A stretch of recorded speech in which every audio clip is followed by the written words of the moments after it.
Welcome back to the Biblical Aledership podcast. Dave Anderson here with Alex Strauch. We're looking at part 2 of chapter 28 and this massive topic of elders and the congregation working well together. And we wanted to break this chapter up into 2 parts because there's a lot here, and especially as we get into Matthew 18 and church discipline, there's I know a number of questions that emerge.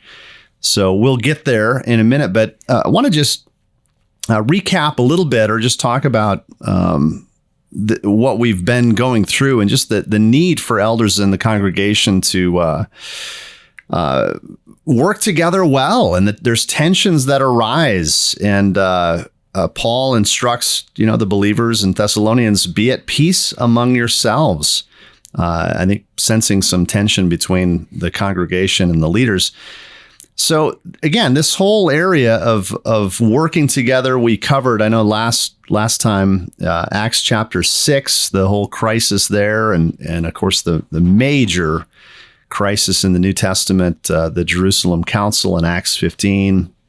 We saw just how the leaders and the people worked together in that, and then we stopped short of looking at Matthew 15, or I'm sorry, Matthew 18. So, Alex, why? Let's just start with the question: why is this a problem? Why is Matthew 8? How does Matthew 18 even fit into this? People might even ask. Well, we looked at Acts 6, elders in the congregation working together. We looked at Acts 15, elders in the congregation working together. Well, there's nothing about the elders in the congregation working together in Matthew 18. However, in reality, the elders and the congregation must work together in one of the most trying situations any church goes through. So although elders are not mentioned in Matthew 18, they are included in the word church. Matthew 18 is very, very important because it helps Christians know how to deal with sin in the church, sin between brothers, offense between brothers. Very real thing, a very common thing. Jesus is giving us some very important instructions here. But it's important to realize this 3-step process that Jesus gives is given in broad general strokes, very short on specific details. How does this work? Are the elders included? Well, I would say when he says take it to the church, tell it to the church. If he will not listen to the church, well, the elders are included in the church. The deacons are included in the church. Church stands for the whole assembly together. So the elders are included, although it's not stated here.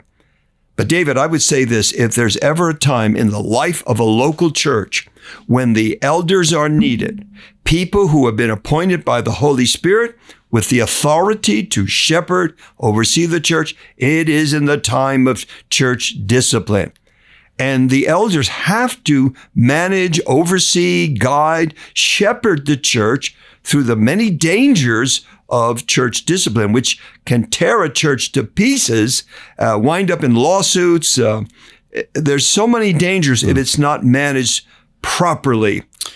Yeah, and I'd say even if it is managed properly, there's still going to be issues and problems. In fact, you mentioned, on page 296, if discipline is not properly handled, it can turn out to be a nightmare for the church.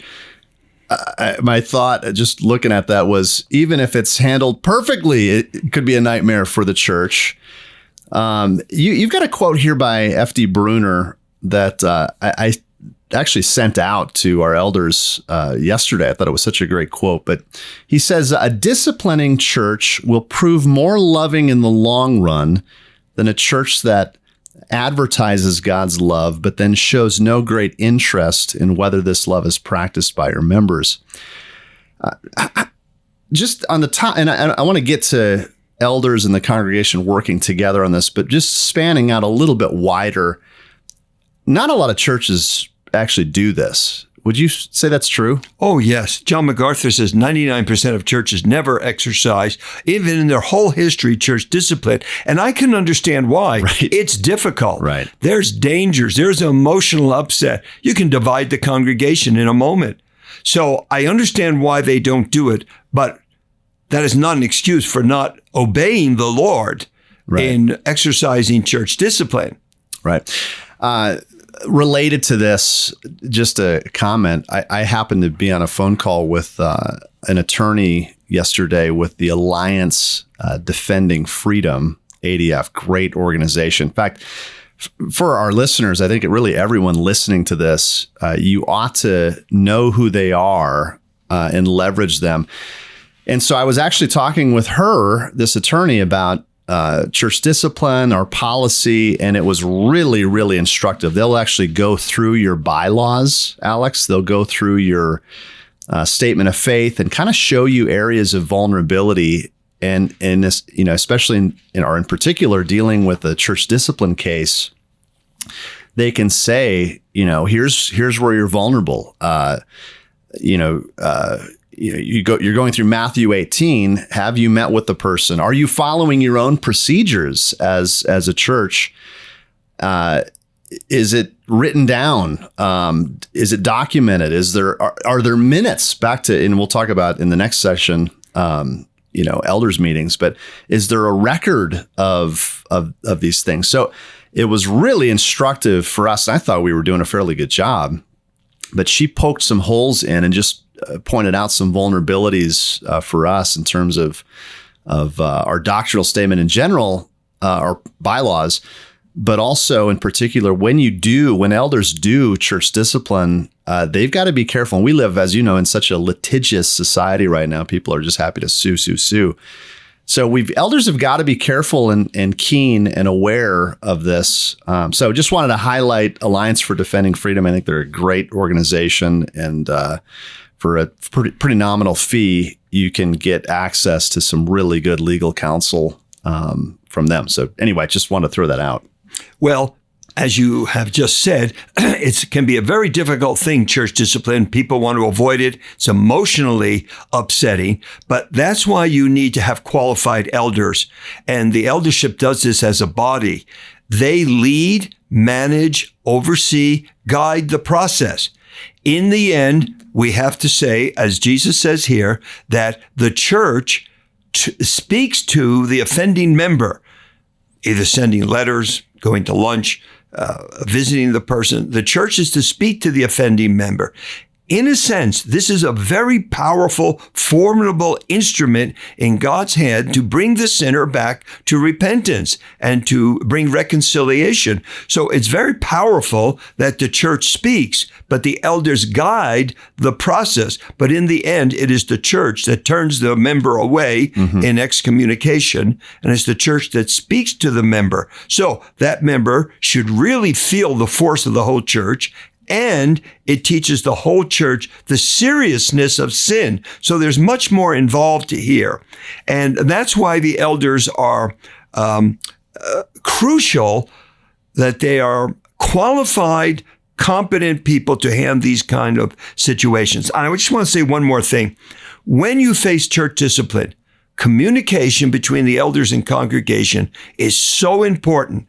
And I have talked to many churches dealing with church discipline, and the big problem I hear over and over and over again is church doesn't know what's going on. The elders aren't communicating until it's too late, and then people are very upset and they leave the church. So although the word elder is not used in Matthew 18, the rest of the New Testament gives us the governance of the church, the qualifications for those who govern, and that must be applied to the word church.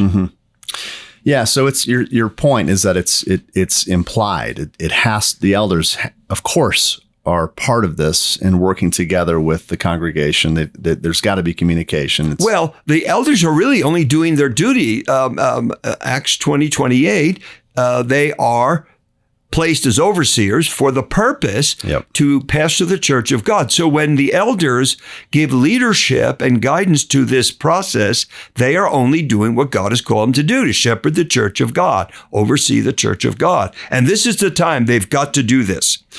Any other comments as it relates to church discipline? I want to look at examining, the church's role in examining qualifications, but there's a lot we could talk about with church discipline. Oh, yes. Look at 1 Corinthians. You see 1 Corinthians 5, where Paul is very upset with the congregation. Right. Leaders included, teachers included, that they did not discipline this very sinful man. They didn't judge the sin. They didn't judge the sin, and Paul's judging them. Right. Yeah. Purge the evil person from among you. Yeah. Getting involved, just this whole idea of getting in the kitchen of an erring member. We can't not do this. Elders can't not do this. It's not desirable.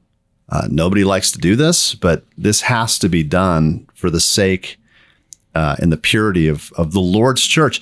And when it has been done, I know we've talked about this on this podcast, but when it has been done, it casts a sanctifying blanket over the whole assembly of, oh, wow, I don't want to do that. I don't want to be harsh with my wife. I don't want to fall into sexual. There's something that's helpful and proper that is good for the church, for the holiness of the Lord's church. So. Oh, no. It's a powerful instrument in God's hand to rescue his people and to help in the reconciliation when one believer has sinned against another. Now, I want to make one more comment before we move on here. In the second step, you are to get a witness.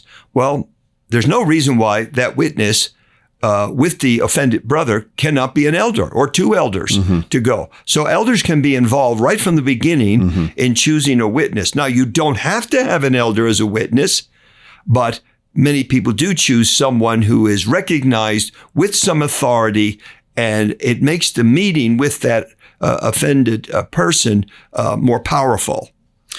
Yeah, maybe it goes without saying, too, that the whole purpose of the church discipline is reconciliation, restoration, bringing this person out of their rebellion and sin and reuniting them with the church. And yeah, we don't do them any favor by ignoring the whole thing. And some churches have lived generations with unjudged sin that has really wreaked havoc for generations because it's never been judged. Right. Very serious sins, by the way.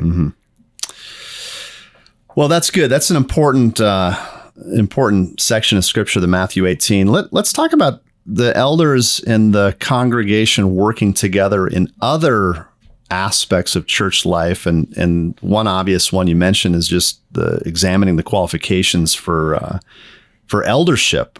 Talk to us about this and maybe get practical. How does this work itself out? Yes, I'm glad you brought this up. Elders in congregation, they must work together to accomplish projects like planning a new building, purchasing land, starting a new church, raising money for missions, developing fresh vision. All these things, the congregation elders have to work together. But one of the most crucial areas of cooperation and importance is the examination of a candidate's qualifications for the eldership or deaconship. We see this in 1 Timothy 3:10. Let them, the deacons, also like the overseers, be tested first. We looked at this a long time ago, and that word tested could be examined. Then let them serve as deacons if they prove themselves blameless. Well, who does this? Well, it's stated in a way that it is the congregation and those who are in leadership do this together. And it's one of the most important works in a local church and important activities of the whole church is examining its pastors for the future. I think we've maybe alluded to this or talked about this in previous podcasts, but one of the things we do is have an elder questionnaire. We'll put the bio on a piece of their bio, a little bit about their family. Actually, before that, I should mention, we'll announce to the congregation, hey, we're considering this brother for eldership. Let them know early in the process what's going on. And then eventually, for a couple of weeks in a row, hand out a form with the qualifications and, yes, no, I don't know, and then a room for comments. Of course, we want them to sign their name too. We don't want anonymous ones. But this is a way for us just to get more intel. We've, of course, at this point, as elders, already gone over his life, his doctrine, met with his wife. We've done our own due diligence. We've been meeting with him probably for a year or years at this point. But we want the congregation's input. And you've got stories, you even tell them in the book here, where really you thought you had, I can't remember if it was an elder or deacon. It was a deacon. Who you thought, really, this is a great candidate. And then the congregational exam came or the forms came back and he wasn't qualified. Well, what's interesting of that story is that all the elders, all the deacons, 99% of the church wanted this person as a deacon. One person said, do you know something about that person that I know? And once he told us this, it was obvious. He could not qualify, did not meet the biblical qualifications. Well, none of us knew this until this one person spoke up. And it's an example that it's not a matter of adding up votes. It's a matter of, does the person qualify? And if one person can show us that the person does not meet the qualification, and it was a very serious point that none of us had seen, we could not have this person as a deacon because of the particular business he was in. So that's why the elders have to do, as you say, their diligence. David, you summarized that very quickly, but let me just go back and mention that anyone who becomes an elder in our church, this is a long process. We don't just pick people out of the congregation because they're good looking or they've got a nice voice or they're rich. That's a big one. They have a nice family. We as elders always have an eye for more elders. It's the work of shepherding. Shepherds want to produce other shepherds for the future. Elders die, elders move away. They have a different calling in life. So we're always looking for future people we can train to be part of the pastoral body of our church, which is the eldership. And so it's not just even bringing them to the congregation. We are looking all the time. We have an eye for future leaders. When we see these kind of people, we try to point them in a direction where they should be serving in the church so we can see them in action. And then they've been serving. People know that person. And then we come to a point where we say to that person, would you like to get in the eldership training class? We usually run that every year. Doesn't mean you'll be an elder, but we study Biblical Aledership, the book.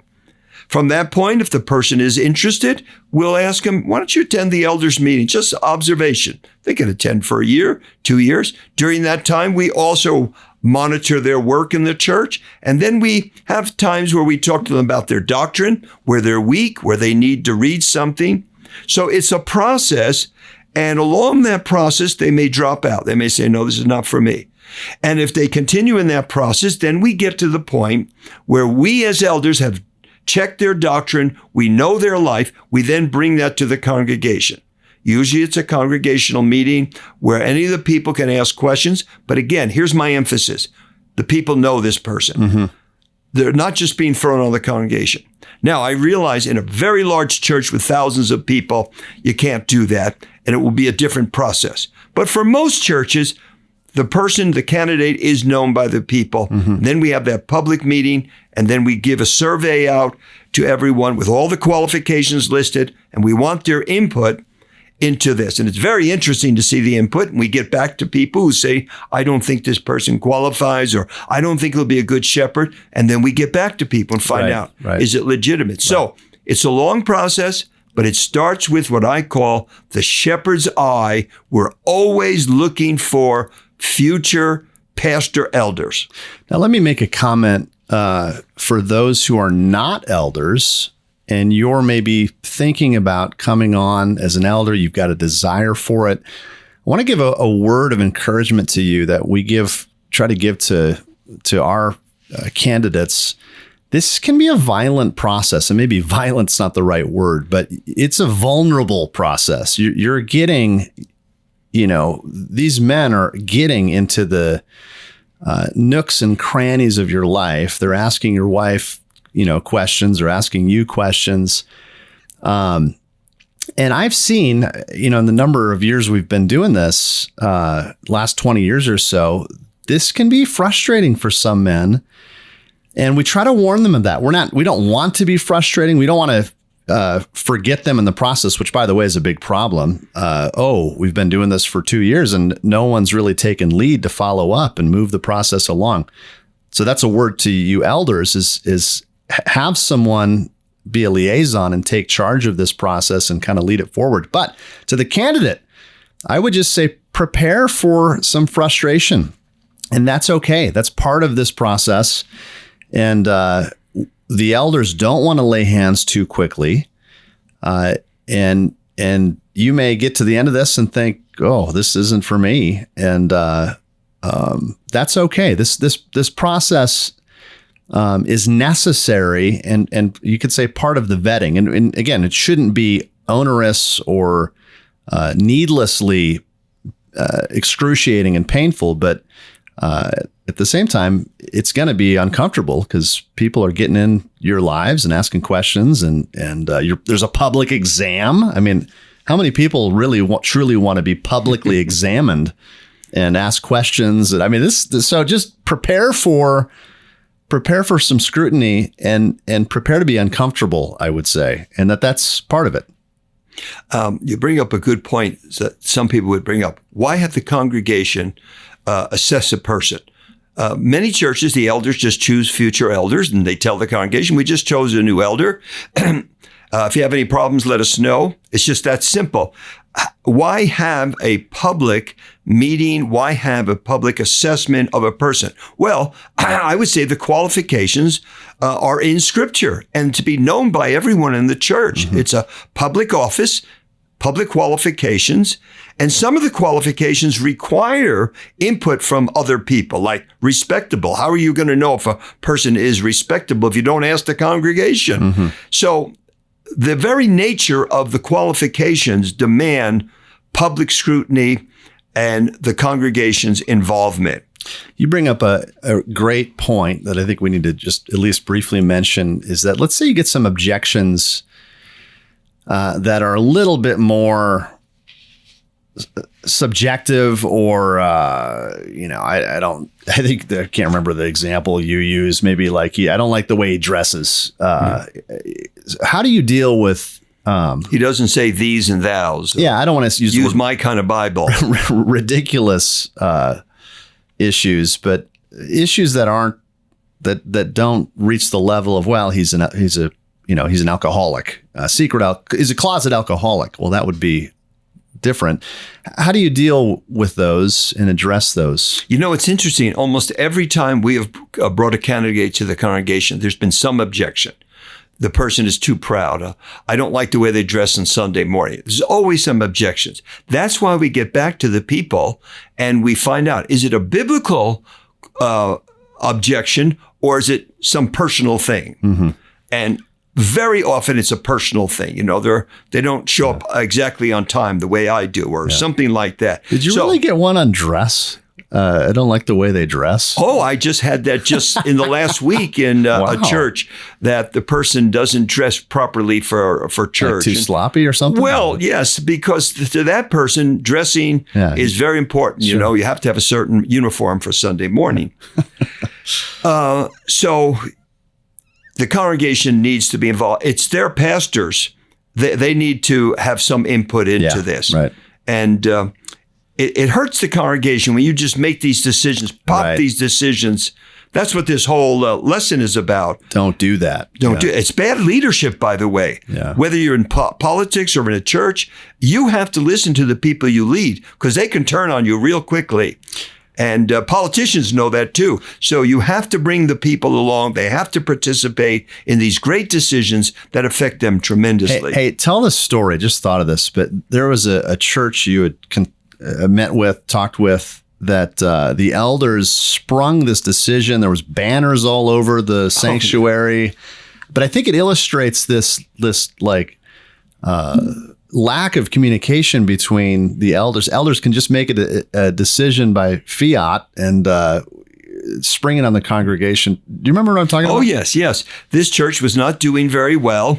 And so they hired this organization that helps rejuvenate churches, and it was very, very expensive, tens of thousands of dollars. So they met with the elders and they said, here's what we're going to do. We got this big plan, this new vision, and you're not to tell anyone what it is. And on a Sunday morning, there will be banners everywhere. There'll be signs in every bathroom, the vision, the new vision. And on Sunday morning, everything will focus on the new direction. So anyway, they did this on a Sunday morning. No one knew it was coming, only the elders. And they come into the church, there's music, there's huge banners, there's things posted on the wall. Everyone has to be there, Sunday school and everything. And they give the new vision. The people were so angry. No prayer. No one consulted them. They had no part to play in this new vision, which they didn't even like. And so they spent tens of thousands of dollars on this company that gave them terrible advice. Wow. Oh, yeah. In fact, I had to meet with some of the elders later to try to help them to know how to calm the situation. I love that story because you can see how in your own little back office, the elders are meeting together. We're kind of coming up with you need the congregation. You need congregational input. There's wisdom in the congregation. Right, yes. Right. Now, remember this, that many decisions the elders make, the congregation isn't involved because they don't want to be involved. Right.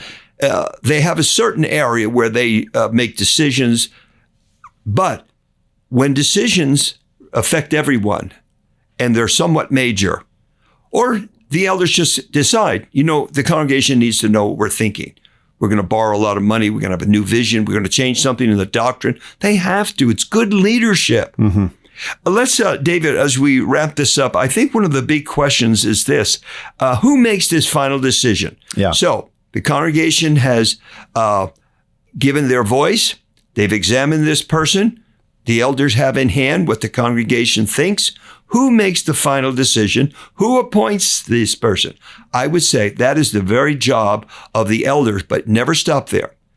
It's the decision of the elders with the full participation of the congregation. I think that's the only way to say it properly. The elders will bring all this information together. They will consult. They will make a wise decision, and they will make it with the full participation of the congregation. That's the easiest way, I think, to say this. Biblical Eldership Resources is committed to equipping church elders to help them be effective, godly leaders of the church. Please consider donating to the ministry so that we can continue to provide essential eldership resources for church elders around the world. To donate, go to biblicalaledership.com.